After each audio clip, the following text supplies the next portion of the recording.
대한민국의 조용기 목사님을 소개합니다. 오늘 저는 여러분과 더불어 용서하고 잊어버리고 사랑하라, 이 제목으로 말씀을 나누고자 합니다.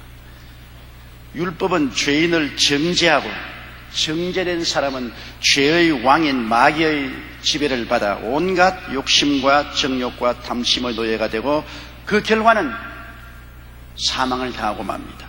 그러나 예수 그리스도의 은혜는 죄인을 용서하여 의롭게 만드시고 성령을 모시도록 하여 생명을 얻게 하는 것입니다. 오늘 우리가 사는 시대는 구약의 율법 시대가 아닌 신약의 은혜 시대입니다. 은혜의 시대에 사는 이상 우리는 예수님을 본받아 우리의 생활 중에 용서와 이점과 사랑을 실천하기를 하나님께서는 간절히 원하시고 계십니다. 첫째로 용서를 생활화해야 됩니다. 에베소 4장 32절에 서로 인자하게 하며 불쌍히 여기며 서로 용서하기를 하나님이 그리스도 안에서 너희를 용서하심과 같이 하라. 하나님 명령이십니다. 하나님이 그리스도 안에서 우리를 용서해 주신 것 같이 우리는 서로 인자하며 불쌍히 여기며 용서하라고 말하는 것입니다. 윌리엄 워든 말하기를 살인자는 짐승 같은 사람이고 평범한 사람은 남을 쉽게 판단하나 남을 용서하는 자는 신에 가까운 사람이라고 말을 했습니다. 잠언 19장 11절에 노하기를 더디하는 것이 사람의 설기요 허물을 용서하는 것이 자기의 영광이라고 말한 것입니다. 우리들은 자기를 죄를 용서하는 것은 나의 수치요 연약이라고 생각하는데 성경은 남을 용서하는 것은 나의 영광이 된다고 말씀하는 것입니다. 예수님께서는 그 생애 가운데 뛰어나게 2번 용서한 사건을 성경은 기록하고 있습니다. 한 번은 주님께서 성전들에서 말씀을 전가할 때 모세의 제자들인 서기관, 바리새, 사두개 교인들이 간음하다가 현장에 잡힌 여자를 끌고 와서 예수님 앞에 너덩댕이 치고 주님, 모세의 율법에 간음한 자는 돌로 쳐 죽이라 했는데 주님은 어떻게 하시겠습니까? 물었습니다. 그들 손에 돌을 들고 있었습니다. 여자는 두려워서 벌벌 떨고 눈은 울어 충혈되고 머리는 산발이 되고 온 몸의 옷은 다 흐트러지고 신발은 벗었습니다. 예수님은 허리를 숙여 글을 적고 있었습니다. 계속해서 그들이 주님은 어떻게 하시겠습니까? 강요하니까 주님이 고개를 들어 큰 자로부터 작은 자까지 눈을 맞추어 보시고 난 다음 장엄한 음성으로 너희 중에 죄 없는 자가 먼저 돌로 쳐라. 그러시고 주님이 또 글을 적었습니다. 틀림없이 그들의 감춘 죄를 적어 내려갔을 것입니다. 예수님의 어깨너머로 손가락에 기록된 글을 보고 한 사람 두 사람 다 돌멩이를 던져놓고 도망을 쳤습니다. 한참 후에 예수님이 고개를 드니까 아무도 없어요. 돌만 여기저기 흩어져 있었어요. 예수님께서 여자를 보시고 여인이여 고개를 돌라. 너를 정죄하는 자가 있느냐? 놀라서 벌벌 떨며 주위를 살핀 그 여인은 주여 없나이다. 그때 예수님께서 요한복음 8장 11절에 기록하기를 가라사대 나도 너를 정죄하지 아니하노니 가서 다시는 죄를 범치 말라 하시니라. 예수께서 그 놀라운 능력과 은혜로 돌에 맞아 죽을 수밖에 없는 이 여인을 구원하여 주시고 용서하여 주신 사건이 있습니다. 그 다음 예수님이 용서하신 장엄한 사건은 십자가에 못 박였을 때인 것입니다. 그리스도를 십자가에 못 박고 침배하고 고개를 흔들고 온갖 모욕을 다하는 그 무리를 향해서 주님께서는 누가복음 23장 34절에 예수께서 가라사대 아버지여 저희를 사하여 주옵소서. 자기의 하는 것을 알지 못함이니이다 하시더라. 생각해 보십시오. 그리스도를 십자가에 못 박고 온갖 참소와 모욕을 다하는 사람을 주님께서는 저주하지 아니하시고 협박하지 아니하시고 공갈하지 아니하시고 하나님 앞에 그 극심한 고통 가운데서도 저희를 사하여 주옵소서라고 용서를 하시는 것이 주님의 사랑이요 주님의 정신인 것입니다. 용서를 하기 위해서는 십자가를 내가 걸머져야 됩니다. 고통은 내가 담당해야 용서를 해줄 수 있습니다. 미국의 유명한 심리학자인 아키발드 디 하트는 말하기를 용서란 나를 해친 사람에게 내가 원수를 갚을 수 있는 권리를 포기하는 것이라고 말했습니다. 내가 분명히 원수를 갚을 수 있는데도 불구하고 그 권리를 포기하는 것이 바로 용서라고 말하는 것입니다. 미움은 십자가에 못 박지 않고는 용서할 수 없습니다. 마태복음 5장 44절로 45절에 너희 원수를 사랑하며 너희를 핍박하는 자를 위하여 기도하라. 이같이 한즉 하늘에 계신 너희 아버지의 아들이 되리라. 원수를 사랑하고 우리를 핍박하는 자를 위해서 축복을 받으라고 기도한다는 것은 내 자신이 십자가에 죽어야 되는 것입니다. 내가 펄펄 살아있는 이상은 내 중심으로 생각하고 내 이해관계를 통해 생각할 때는 원수를 사랑할 수도 없고 핍박하는 자를 위해서 기도할 수도 없는 것입니다. 내가 십자가에 못 박아 죽고 그리스도의 사랑을 마음속에 받아들일 때 비로소 이 모든 미움과 원한을 극복하고 원수를 사랑하고 핍박하는 자를 축복할 수 있습니다. 우리 모든 사람들은 용서에 빚진 자들인 것입니다. 마태복음 6장 12절로 15절에 우리가 우리에게 죄 지은 자를 사하여 준 것 같이 우리 죄를 사하여 주옵시고 우리를 시험에 들지 말게 하옵시고 다만 악에서 구하옵소서. 나라와 권세와 영광의 아버지께 영원히 있사옵나이다. 아멘. 너희가 사람의 과실을 용서하면 너희 천부께서도 너희 과실을 용서하시려니와 너희가 사람의 과실을 용서하지 아니하면 너희 아버지께서도 너희 과실을 용서하지 아니하려고 말한 것입니다. 용서는 이웃과의 관계 속에서 하나님이 용서해 주는 것입니다. 우리가 혼자는 못 살잖아요. 이웃과 더불어 사는데 이웃과의 관계 속에서 여러 가지 상처를 주기도 하고 상처를 입기도 하는데 이를 용서해야 하나님이 우리도 용서해 주십니다. 내가 이웃을 용서하지 아니하면 하나님이 우리의 과실도 용서하지 않겠다고 말한 것입니다. 용서하지 아니하면 하나님과 우리 사이에 막힌 담이 있어서 우리의 기도가 막혀버리고 말 것입니다. 그러므로 우리가 용서해도 좋고 안 해도 좋은 것이 아닙니다. 하나님과 더불어 살고 하나님께 은혜 받고 살고 하나님 나라에 들어가기를 원하는 사람은 하나님의 명령인 것입니다. 어찌할 도리 없이 우리 자신을 십자가에 못 박고 이웃을 용서해야만 하나님과 우리 사이에 담이 무너지는 것입니다. 마태복음 18장 21절로 22절에 그때 베드로가 나와 가로되 주여 형제가 내게 죄를 범하면 몇 번이나 용서하여 주리까? 7번까지 하오리까? 예수께서 가라사대 내게 이르노니 7번 아니라 70번씩 7번이라도 할지니라. 여러분, 이 말에는 의미가 굉장히 깊습니다. 베드로는 7번 용서하는 것은 대단히 큰 용서라고 생각했습니다. 당시 유대인들의 용서에 대한 일반적인 인식을 보면 바리새인은 2번 용서했습니다. 랍비는 3번 용서했습니다. 우리나라도 이와 비슷합니다. 우리는 누가 거듭해서 잘못했을 때 참던 것도 한두 번이지 그렇게 말합니다. 우리도 한두 번밖에는 참고 용서하지 않습니다. 3번 용서하는 사람 없습니다. 그러므로 베드로는 자기 딴에는 바리새인은 2번 용서하고 랍비는 3번 용서하는데 나는 7번 용서하면 대단히 용서를 많이 한다고 생각했는데 예수님은 아니야. 7번씩 70번이라도 용서하라. 그건 한없이 용서하는 것입니다. 베드로는 인간적인 한계를 가지고서 말씀했는데 한계 없이 용서하는 것입니다. 이것이 주님의 뜻입니다. 황해도 봉상군에 있는 개동교회는 6.25 전후하여 장로 7명 중 4명이 순교를 당했습니다.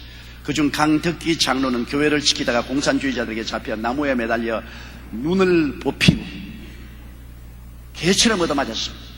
눈에서 피와 눈물을 줄줄 흘리면서 그래도 찬송을 부르니까 공산군이 와서 개머리판으로 턱을 때리가 이빨이 다 빠지고 턱이 부서져서 숨을 거두었습니다.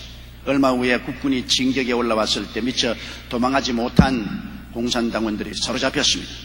강당료의 이야기를 들은 군인들은 그 사건을 주도했던 공산당원을 잡아서 나무에 묶어놓고 강장로의 아들을 불렀습니다. 그리고 자, 여기 당신 아버지를 무참하게 죽이는 원수가 있으니 당신 마음대로 죽이십시오. 그리고 총을 주었습니다. 강장로의 아들은 그를 보는 순간 아버지의 죽어가는 모습이 떠올라 마음을 진정할 수가 없었습니다. 그는 잠시 고개를 숙이고 기도를 드렸습니다. 겁에 질려서 벌벌 떨고 있는 공산당에게 그는 천천히 다가갔습니다. 그리고 이렇게 말했습니다. 당신은 내 아버지를 죽인 원수지만은 우리 아버지는 그래도 당신들을 용서하고 축복하고 세상을 떴습니다. 난 아버지의 뜻을 쫓아 당신을 용서하고 사랑하겠습니다. 그에게는 원수 갚을 기회가 주어졌지만 하나님의 사랑으로 그 권리를 포기하고 원수를 용서한 것입니다. 이처럼 용서란 것은 나를 해친 사람에게 원수 갚을 수 있는 권리를 포기해버리고 용서하고 사랑하는 것이 용서가 되는 것입니다. 사랑의 원자탄이란 책 속에 손양원 목사님은 일평생 사랑과 봉사의 삶을 살았습니다. 손양원 목사님은 여수의 애양원에서 6년 동안 나병 환자들에게 사랑을 실천하며 살았습니다. 또 손 목사님은 사랑과 용서의 삶을 모범적으로 보여줬습니다. 1948년 여수 순천 반란 사건 때 공산당들이 그 두 아들 동인이와 동신이를 총살했습니다. 그리고 국군이 들어와서 그 총살한 사람을 잡았습니다. 그리고 사형 선고를 내렸습니다. 그를 죽이려고 할 때 손양훈 목사님이 탄원을 했습니다. 내 아들이 이 사람에 의해서 총살당했지만 내가 또 이 사람을 죽이는데 동의한다면 우리 아들의 죽음이 무슨 유익이 있습니까? 용서하여 주십시오. 손 목사님은 두 아들의 장례식 때 나 같은 죄인의 혈통에서 순교의 자식을 낳게 하시니 하나님께 감사합니다. 삼남 삼녀 중에서도 가장 아름다운 두 아들 장남과 차남을 바치게 된 나의 축복을 감사한다고 말했습니다. 내 두 아들을 총살한 원수를 회개시켜 내 아들로 삼고자 하는 사랑하는 마음을 주신 하나님께 감사합니다. 그는 탄원해서 그 두 아들을 예수 그리스도를 포기하지 않겠다고 주장하다가 총살당한 그 아들을 죽인 흉악한 범죄자를 양자로 삼았습니다. 그리고 친아들처럼 그를 회개시키고 사랑하고 돌봐주었습니다. 그는 6.25 때 인민군에게 끌려가 심한 매를 맞고 1950년 9월 28일 순교했는데 자기를 총살하는 인민군의 죄를 용서해달라고 기도하다가 숨을 거두었습니다. 하나님의 사랑으로 충만했던 손양원 목사님은 사랑, 봉사, 용서, 충성을 몸소 실천했습니다. 그러므로 손양원 목사님을 통해서 나타난 하나님의 용서와 사랑은 길이 흠모당하고 수많은 사람의 마음에 감동을 주고 변화를 일으켜주는 것입니다. 가마리엘 베일리는 가장 많이 용서하는 자가 가장 많이 용서를 받는다고 말했습니다. 아브라함 링컨은 나는 매일 용서하는 마음으로 살겠다고 말했습니다. 로버트 브라우닝은 용서하는 것은 좋다. 그러나 잊어버리는 것은 더욱 좋다고 말했습니다. 스베치는 인간의 마음에는 언제나 용서할 수 있는 힘이 있다고 말했습니다. 그러므로 우리는 용서를 생활화해야 되는 것입니다. 우리는 매일매일 같이 용서하고 용서받고 살아야 됩니다. 늘 아내를 용서해야 됩니다. 남편을 용서해야 됩니다. 부모를 용서해야 됩니다. 자식을 용서해야 됩니다. 이웃을 용서해야 됩니다. 우리는 불완전하게 짝이 없는 인간입니다. 완전한 사람은 아무도 없습니다. 모든 사람이 죄를 범하였으니 하나님의 영광에 이르지 못합니다. 그러므로 우리는 끊임없이 용서로 말미암아 새 출발을 할 수가 있습니다. 용서하지 못하면 새로운 출발을 할 수 없습니다. 그러나 예수님께서 우리의 죄를 다 짊어지고 우리의 죄를 청산하시고 우리에게 새로운 삶을 출발하게 만들어 주셨으니 우리는 그리스도의 그 사랑을 가지고 끊임없이 우리의 삶 속에 용서를 생활화해야 됩니다. 용서할 만한 사람을 용서하는 것은 용서가 아닙니다. 용서할 수 없는 자를 내가 십자가를 짊어지고 내가 차라리 마음의 고통을 당하면서 용서를 해주는 것이 진실한 용서요 하나님의 뜻을 따른 용서인 것입니다. 둘째로 용서한 것은 잊어버려야 되는 것입니다. 우리 옛말에 은혜는 물에 썩이고 원하는 돌에 썩인다는 것입니다. 은혜 받은 것은 물에 썩여서 떠내려가고 다 없습니다. 원하는 돌에 썩여서 두고 보고 이를 갈고 주먹을 불끈 치는 것입니다. 그러나 하나님은 용서하시고 잊어버리는 하나님인 것입니다. 히브리서 8장 12절에 내가 저희 불의를 긍휼히 여기고 저희 죄를 다시 기억하지 아니하리라 하셨느니라. 히브리서 10장 17절에 또 저희 죄와 저희 불법을 내가 다시 기억지 아니하리라 하셨습니다. 우리가 회개하고 보혈로 씻으면 하나님은 다시 기억도 안 한다고 말씀하는 것입니다. 용서받은 죄를 기억나게 하는 것은 마귀의 일이요 성령은 일어난 것입니다. 성령은 하나님의 영인데 하나님이 용서한 것을 성령이 와서 다시 기억나게 하고 다시 기억나게 해서 우리를 정죄하고 심판하지 않습니다. 용서받은 죄를 다시 기억나게 하고 다시 마음에 정죄하는 것은 사탄이 와서 그렇게 하는 것입니다. 용서한 죄를 다시 기억나게 하거들랑 나사렛 예수 이름으로 그 사탄을 물리치게 되시기 바랍니다. 요한일서 1장 9절에 만일 우리가 우리 죄를 자백하면 저는 미쁘시고 이로우사 우리 죄를 사하시며 모든 불의에서 우리를 깨끗게 하신다고 말한 것입니다. 아예 깨끗하게 되어버리고 말한 것입니다. 다시는 불의가 보이지 않습니다. 여러분, 부모는 자식의 잘못을 기억하지 않잖아요. 자식은 두고 부모가 잘못한 걸 기억하고 있어요. 어머니 아버지가 나를 이렇게 했지. 자식은 부모의 잘못을 기억하고 있지만은 부모는 자식의 잘못을 기억 안 할 뿐 아니라 기억 안 하려고 합니다. 자식이 여간 부모에게 잘못한 것도 부모는 다 씻어버리고 다 잊어버리는 것입니다. 왜냐하면 부모는 자식을 항상 불쌍히 여기기 때문인 것입니다. 우리 가나안 양농원에 전에 할머니 한 분이 들어왔습니다. 그 할머니는 버림을 당했는데 보따리 하나를 안고 우리 양론에 들어왔는데 도무지 자기의 자식의 이름과 주소를 함구하고 말을 안 해요. 자식이 어디 살면 못합니까? 절대 말을 안 해요.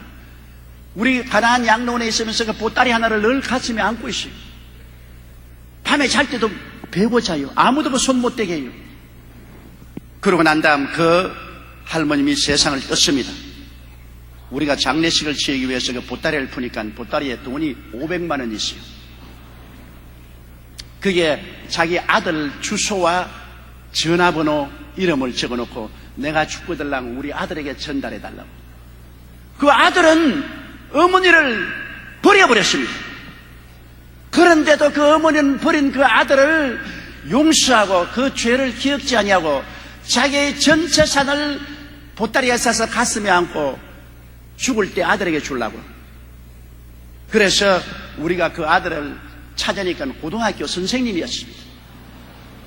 고등학교 선생님이시면서도 어머니가 좀 치매 정치가 있으니까 어머니를 차에 싣고 우리 양농원 있는 데 와서 버리고 갔습니다. 그 버린 아들에게 전달해달라고 그 돈을 간직하고 있는데 그 돈을 전달해 주니까 장례식 날 찾아오지도 않습니다. 나는 그 할머니가 너무나 마음속에 원망스러워서 내 이야기를 합니다. 그 돈 양농원에 바치지 왜 그 아들에게 주고 갑니까? 두고 내가 생각하면 원망스럽습니다. 우리가 친어머니처럼 양농원에서 돌봐주고 목욕시켜주고 치료해주고 옷 갈아입혀주고 했는데 양농원에는 한 푼도 안 내놓고 버린 자식에게 돈 주고 갔습니다. 그것이 부모인 것입니다. 부모는 자식을 항상 불쌍히 여기는 마음이 있습니다. 우리 영의 부모이신 하나님은 우리를 불쌍히 여기시는 것입니다.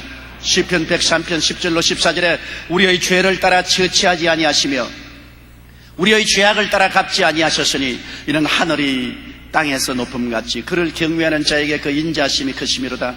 동이 서에서 먼 것 같이 우리 죄가를 우리에게서 멀리 옮기셨으며 아비가 자식을 불쌍히 여긴 같이 야훼께서 자기를 경외하는 자를 불쌍히 여기시나니 이는 제가 우리의 처지를 아시며 우리가 진토임을 기억하심이로다. 보세요. 아비가 자식을 불쌍히 여긴 같이 하나님은 우리를 불쌍히 여기시는 것입니다. 그러므로 부모가 자식의 잘못을 잊어버리는 것처럼 하나님도 우리가 회개한 죄는 깨끗이 잊어버리는 것입니다. 여러분, 빨래한 옷을 입으면 더러웠던 것 잊어버리잖아요. 빨래해서 깨끗한 옷을 입고서 늘 과거에 더러웠다 기억하는 사람 없지 않아요. 씻어서 다 떠내려보내고 깨끗한 옷이 되었으면 깨끗한 것입니다. 그러므로 우리도 예수 그리스도의 보혈로 씻었으면 깨끗하게 되었은즉 자기도 자기 죄를 용서하고 기억하지 말아야 되는 것입니다. 미가 7장 9절에 19절에 다시 우리를 긍휼히 여기셔서 우리의 죄악을 발로 밟으시고 우리의 모든 죄를 깊은 바다에 던지시리라고 말했습니다. 자기 죄도 하나님이 발로 밟으시고 깊은 바다에 던져버렸으니 하나님이 용서한 것 자기도 용서해야 되고 남의 죄도 용서하고 잊어버려야 됩니다. 하나님이 용서해 준 사람을 왜 우리가 그 죄를 기억해야 됩니까? 이사야 43장 25절에 나 곧 나는 나를 위하여 내 허물을 도말하는 자니 내 죄를 기억지 아니하리라고 말씀하신 것입니다.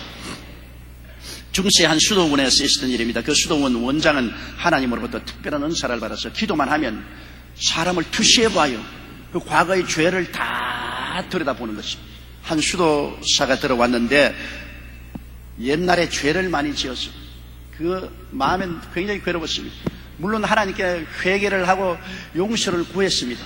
그러나 수도 원장 앞에 오니까 벌벌 떨립니다. 내 마음을 다 꿰뚫어보고 있지 싶어서 그 원장이 와서 원장님은 기도만 하면 하나님께서 한 사람의 과거의 죄를 다 보여주시는데 내 죄를 보여주십니까? 그러니까 원장이 며칠 후에 오시오. 내가 하나님께 기도해 볼 테니까.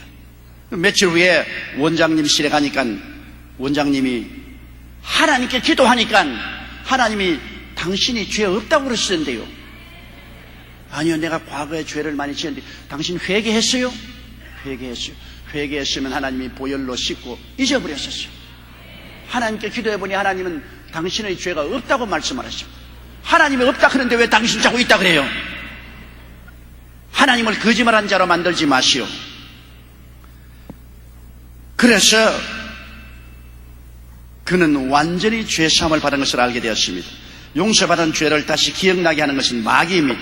하나님은 한번 용서하신 죄는 다시 기억지 아니하십니다. 동이 쇠에서 먼 것 같이 멀리 옮기시고 깊은 바다 속으로 던져버리고 다시 떠오르지 못하게 만들어주시는 것입니다. 한 정신과 의사의 연구에 따르면 정신병원에 입원해 있는 환자의 절반 정도가 자신이 진정으로 용서받았다는 사실을 깨닫기만 하면 즉시 퇴원할 수 있다고 말했습니다. 국민일보 2002년도에 나온 기사입니다. 용서는 이처럼 정신건강에 중요한 영향력을 미치는 것입니다.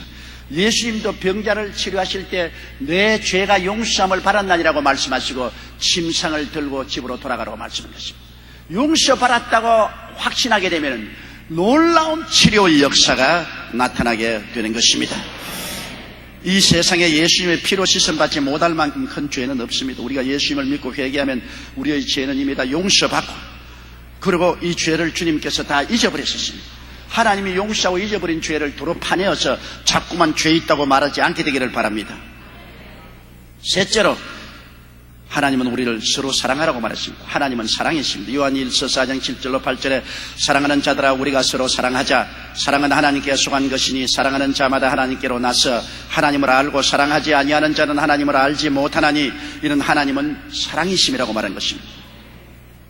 하나님의 사랑이 만물을 지었기 때문에 만물이 다 사랑을 그리워하고 사랑을 갈급하게 찾고 있는 것입니다.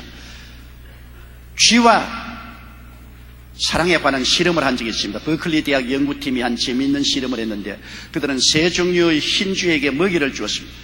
먼저 한 마리 쥐에게는 혼자서 실컷 먹도록 해주었습니다. 그 다음에는 5마리 쥐를 한꺼번에 모아놓고 먹이를 주어서 5마리가 서로 몸을 비벼가면서 먹게 했습니다. 마지막 쥐는 사람이 애정을 가지고 정성 있게 떠먹여 주었습니다. 그런데 첫 번째 쥐는 뇌의 세포 활동이 둔하여 뇌의 크기가 작아졌고 600일을 살다가 죽었습니다. 혼자 먹던 쥐입니다. 두 번째 5명이 서로 함께 섞여서 먹던 쥐는 약간 활동적인 뇌로 700일을 살았으며, 그러니까 혼자 먹던 쥐보다 100날을 더 살았어요. 그러나 세 번째 쥐는 활발한 쇠표 활동을 보이는 무거운 뇌로 950일을 살았습니다. 원인을 조사한 결과에 사랑이라는 에너지가 동물의 몸에 들어가 뇌세포의 성장 호르몬 생성을 자극하여 뇌세포가 정식했던 것입니다. 보십시오. 혼자 음식을 먹게 한 쥐보다 사람이 떠먹여져 사랑을 보여준 것이 300일이나 더 많이 살았습니다. 혼자는 600일 살았는데 떠먹여준 쥐는 950일을 살았습니다. 사랑이 말 못하는 짐승에게도 큰 생명의 은총을 베풀어 준 것입니다. 만물은 하나님의 사랑으로 지어졌습니다. 그러므로 동물도 사랑을 받으면 세포에 생기가 나서 오래 사는 것입니다. 나는 캘리포니아의 오렌지 재배 농장에 농사 짓는 사람들의 이야기를 들어본 적이 있습니다. 그런 집들이 오렌지를 심어놓고 매일 아침 오렌지 밭을 지나가면서 내가 너를 사랑한다, 참 이쁘다, 너무나 잘 자란다, 정말 정말 고맙다 이렇게 칭찬을 해주면 오렌지가 벌레도 안 먹고 병도 안 들고 그렇게 잘 자란답니다. 그러면 오렌지도 칭찬하고 사랑해주면 잘 자라는데 하물며 사람은 말할 필요가 없지요. 일본의 파동학자인 에모도 마사루의 물은 답을 알고 있다는 책에 의하면 물도 사랑에 반응한다는 것을 알 수 있습니다. 물을 향해서 너 죽여버리겠다 그렇게 말하면 물의 결정체가 흉악하게 깨어져서 아주 형편없이 되었습니다. 저 비디오에 보는 것처럼 저렇게 되었어요. 물이. 그러나 그 물에다가 악마라는 글자를 써서 붙여놓으면 결정체 가운데 보기 흉한 구멍이 뚫립니다. 저렇게 물에 구멍이 뚫려요. 그런데 물을 바라보고서 고맙습니다, 감사합니다 등의 긍정적인 말을 하면 물의 결정체가 아름다운 육각형을 띠고 그 다음 물을 보고 너 사랑해라고 말하면 가장 아름다운 결정체로 바뀌어지는 것입니다. 사랑의 주파수가 물에 영향을 미치기 때문인 것입니다. 여러분, 이처럼 생명이 없는 물도 사랑을 받으면 생기가 나고 아름다워집니다. 그런데 여러분은 60%가 물입니다. 사람은 60%가 물로 되어 있는데 사람이 서로 미워하고 저주하고 분노하면 물이 흉악하게 무질서해지고 구멍이 뚫리고 파괴적이 되어서 60%가 물인 인간 속에 온갖 병이 다 생겨나는 것입니다. 그러나 우리가 서로 감사합니다, 훌륭합니다, 사랑합니다, 격려하고 긍정적이고 적극적인 말을 하면은 아름다운 육각형의 물이 되어 온 몸의 건강과 생명이 충만해지는 것입니다. 그러므로 사랑하고 사랑하는 말을 한다는 것은 여러분의 생명과 건강에 직결되는 것입니다. 해도 좋고 안 해도 좋은 것이 아닙니다. 빨리 죽으려면 사랑하지 마십시오. 오래 건강하고 아름답게 살려면 사랑하면서 사랑의 말을 사용하게 되시기를 주의 이름으로 축원합니다. 인간은 사랑하도록 만들어졌습니다. 오직 타락과 부패가 미움을 가져왔습니다. 하나님은 사랑 안에 계시고 마귀는 미움 안에 있습니다. 우리가 미워하면 알아야 될 것은 마귀가 들어왔다고 아십시오. 사랑하면 하나님이 와서 계신다고 아시기 바랍니다. 하나님을 본 자가 없으되 사랑 안에 하나님이 계신다고 말씀한 것입니다. 하나님의 사랑이 구체적으로 나타난 것이 바로 예수 그리스도입니다. 에베소 3장 17절로 19절에 믿음으로 말미암아 그리스도께서 너희 마음에 계시게 하옵시고 너희가 사랑 가운데서 뿌리가 박히고 터가 굳어져서 능히 모든 성도와 함께 지식에 넘치는 그리스도의 사랑을 알아 그 넓이와 길이와 높이와 깊이가 어떠함을 깨달아 하나님의 모든 충만하신 것으로 너희에게 충만하게 하시기를 원하노라. 예수 그리스도의 사랑이 얼마나 높습니까? 높고 높은 하늘을 지나 보좌 우편에 앉아 계신 예수님이신 것입니다.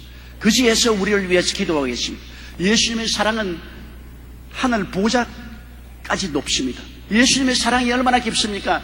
그는 우리 죄를 짊어지고 십자가에 죽어서 무덤에 들어갔을 때 그 영혼이 음부까지 내려갔습니다. 땅 아래 음부까지 내려갔으니 그 사랑의 깊이는 음부까지 내려간 것입니다. 예수님의 사랑이 얼마나 깁니까?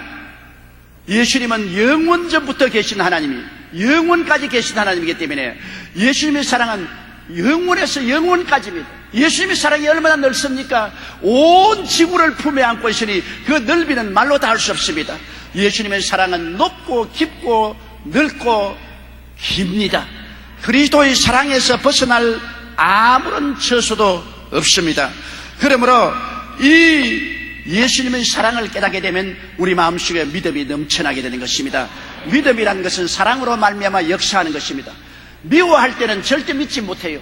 사랑할 때는 믿을 수가 있는 것입니다. 사랑하기 때문에 믿고 사랑받기 때문에 믿을 수가 있는 것입니다. 여러분, 하나님이 나의 어때요? 어떤 사랑을 가지고 있는지 이 말씀을 들어보세요. 로마서 8장 38절로 39절에 내가 확신하노니 사망이나 생명이나 천사들이나 권세자들이나 현재일이나 장래일이나 능력이나 높음이나 깊음이나 다른 아무 피조물이라도 우리를 우리 주 그리스도 예수 안에 있는 하나님의 사랑에서 끊을 수가 없느니라. 어마어마한 근질긴 사랑을 가지고 하나님은 그리스도 예수 안에서 우리를 사랑하고 계십니다. 누가 우리를 그리스도의 사랑에서 끊으리요? 환난이나 공고나 적신이나 위험이나 기근이냐 칼이랴. 이 모든 일에 우리를 사랑하신 이로 말미암아 우리가 넉넉히 이긴다고 말씀하고 있는 것입니다. 그러므로 우리가 하나님으로 충만한 사람이 되어야 됩니다. 에베소 3장 19절에 그 넓이와 길이와 높이와 깊이가 어떠함을 깨달아 하나님의 모든 충만하신 것으로 너에게 충만하게 하시기를 원하노라 했는데, 율법주의자가 하나님으로 충만한 자가 아닙니다. 율법은 늘 다른 사람을 벗기고 다른 사람을 핥히고 다른 사람의 흑치를 하고 짓밟는 것이 율법인데, 율법으로서 우리가 하나님으로 충만하다고 말하지 않았습니다. 종교적인 의식을 잘 지키는 자가 하나님으로 충만한 자가 아닙니다. 열심히 종교적인 의식을 충실히 시행했다고 해서 하나님으로 충만한 사람이 아닙니다. 사랑을 실천한 자, 사랑이 가득한 자가 하나님으로 충만한 자인 것입니다. 요한일서 4장 12절에 어느 때나 하나님을 본 사람이 없으되 만일 우리가 서로 사랑하면 하나님이 우리 안에 거하시고 그의 사랑이 우리 안에 온전히 이루었느니라. 요한일서 4장 12절에 하나님이 우리를 사랑하시는 사랑을 우리가 알고 믿었노니 하나님은 사랑이시라. 사랑 안에 거하는 자는 하나님 안에 거하고 하나님도 그 안에 거하시느니라. 아무리 열정적으로 율법을 지키고 종교의식을 행하고 불길 같은 신앙심을 가졌다 하더라도 사랑이 없으면 가짜입니다. 하나님 계시지 않아요. 엉터리요, 조작품이요, 모조형인 것입니다. 그러나 아무리 비천하고 못난 사람이라도 뜨거운 사랑이 넘쳐나면 그 속에 하나님이 계십니다. 왜? 하나님은 사랑이기 때문에.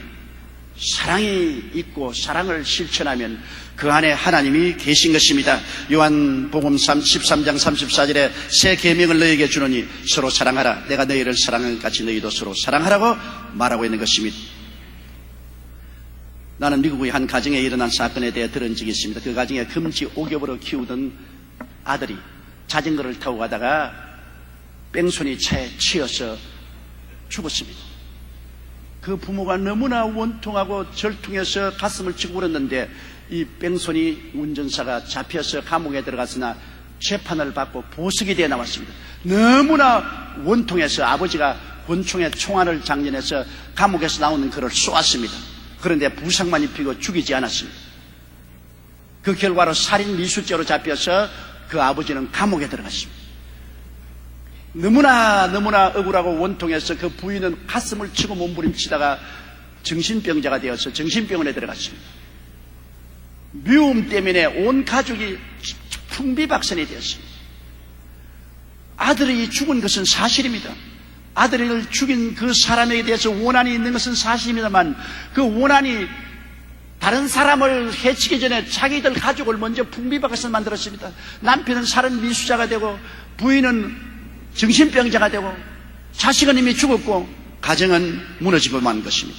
사랑을 실천하고 용서해 줄 수 있었다면 남편도 아내도 그 위기를 극복하고 살아갈 수 있었을 것입니다. 이렇게 사랑을 실천하고 미움을 극복할 수 있는 유일한 길이 십자가를 끌어안는 길밖에는 다른 도리가 없습니다. 휴양과 도덕으로 안 됩니다. 예수님의 십자가를 끌어안을 때 예수님이 무지막지하고 주를 십자가에 못 박는 사람까지 용서하고 사랑해주신 그 사랑을 우리가 받아들여서 그리스도의 사랑으로 말미암아 우리도 용서하고 사랑할 수 있는 사람이 되며 사랑함으로 우리도 살고 남도 살아갈 수 있는 것입니다. 미움 안에는 마귀가 있어 이처럼 사람을 멸망시키고 파멸시키는 일을 합니다. 그렇기 때문에 우리는 마귀가 미움을 통해 우리를 틈타지 못하도록 항상 용서하고 사랑하는 마음을 가지고 있어야 되는 것입니다. 미국 데일리 뉴스 예방의학 전문가인 피터 한센 박사는 건강을 위한 보고서를 다음과 같이 발표했습니다. 건강을 유지하는 3대 비결은 음식 절제해서 먹고 규칙적인 운동을 하고 술, 담배, 과로, 수면 부족 등 해로운 습관을 버리면 건강의 50%는 지킨다는 것입니다. 나머지 50%의 건강관리법은 사랑하는 것입니다. 사랑을 하면 신체의 저항력이 강해져 병균을 물리치는 힘이 생깁니다. 이웃을 사랑한다는 것은 도덕적인 문제가 아니라 건강상의 문제이기도 하다고 하는 것입니다. 이웃을 사랑하면 몸은 건강해지고 우리의 마음은 행복해진다고 피터 한센 박사는 말했습니다. 여러분, 심슨은 사랑이란 친절이나 호의 같은 것이 아니고 순진한 성질을 가진 희생이 곧 사랑이라고 말했습니다. 무디 선생은 거짓 사랑은 혀끝에 있고 참 사랑은 손끝에 있다고 말했습니다. 일본 하천 붕어는 사랑이란 내 자신을 버리는 것이라고 말했습니다. 루터는 사랑은 하나님의 모습이다. 사랑 없는 인생은 죽은 것과 같다고 말을 했습니다. 이 세상에서 하나님을 기쁘시게 하는 길은 이웃의 허물을 용서하는 것입니다. 내가 하나님께 용서받은 것처럼 이웃을 용서하는 것입니다. 한두 번 용서하는 것이 아닙니다. 7번 용서하는 것이 아닙니다. 하루에 7번씩 70번이라도 용서하고 사는 것입니다. 그리고 이웃의 허물을 용서했으면 기억지 않아야 됩니다. 너 아무 때 나에게 이렇게 했지. 용서해도 잊어버릴 수는 없어요. 두고 보자. 그것은 진실한 용서가 아닙니다. 용서하면 원한을 물에 떠내려 보내야 되는 것입니다. 나무잎을 따서 물에 던지면 두둥실 떠서 떠나가 버리듯이 원한은 물에 새기고 은혜는 돌에 새겨 놓아야 되는 것입니다. 원한은 잊어버리고 은혜는 두고 기억하고 은혜는 갚아야만 하는 것입니다. 그러므로 우리는 용서하고 기억지 말아야 되겠습니다. 그 다음엔 하나님을 전심전력으로 사랑하고 이웃을 사랑하여 허물을 덮어주고 이웃을 격려하고 도와주며 긍정적으로 대하며 용기를 주고 잘해주는 사랑의 실천을 하고 살아야 되는 것입니다. 우리 하나님은 오늘 이 시간에 여러분에게 예수 그리스도의 십자가 희생을 통해서 우리에게 가르쳐 주시는 것이 이것입니다. 용서하고 잊어버리고 사랑하라. 이것이 하나님이 우리에게 주신 가장 위대한 계명이요 삶의 법칙인 것입니다. 다 같이 고개 숙여 기도드리겠습니다. 사랑이 많으시고 거룩하신 아버지 하나님, 우리는 이 땅에 살면서 스스로는 하나님께 용서받기를 원하면서도 이웃을 용서하지 못했습니다. 용서하지 못함으로 가정에 파괴가 다가오고 원한이 들어차게 되고 이웃과 물고 찢고 상처를 입게 되고 나라와 나라는 전쟁을 하게 되옵니다. 용서하게 해 주시옵시고 용서한 것을 잊어버리게 도와주시옵소서. 우리 아버지여, 해와 달과 별들도 사랑하기를 원하고 초목곤충도 사랑을 원한 하물며 우리 사람이 서로 사랑하지 않으면 어떻게 되겠습니까? 물도 사랑하면 아름다운 육각형 물이 됩니다. 우리 아버지 하나님이시여, 우리는 오늘부터 용서하고 잊어버리고 사랑하는 사람이 되도록 마음의 각오와 결심을 하게 복을 나려 주옵소서. 예수님 이름으로 기도드리옵나이다. 아멘. 할렐루야. 아멘. 목사님 감사합니다. 구독과 좋아요는 제작하는 데 힘이 됩니다. 감사합니다.